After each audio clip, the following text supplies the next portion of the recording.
In our day-to-day life, we can sometimes forget where we have kept our phone or watch when we are in a hurry. Thankfully, the Amazfit T-Rex 2 comes with Find My Phone and Find My Watch feature. Using the former helps in locating your phone and Find My Watch helps in finding the watch. You can check my Amazfit T-Rex 2 Find My Phone video using the I button if you want to know more. Coming back to the Find My Watch feature available on Amazfit.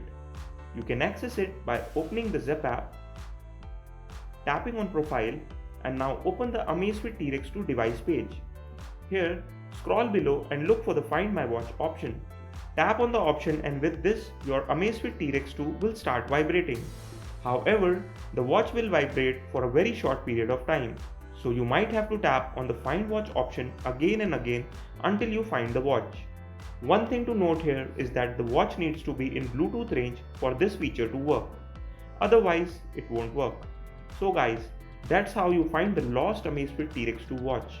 Hopefully you found the video useful, and if you did, then don't forget to press that like and subscribe button. With that, it's time to say goodbye. See you here next time.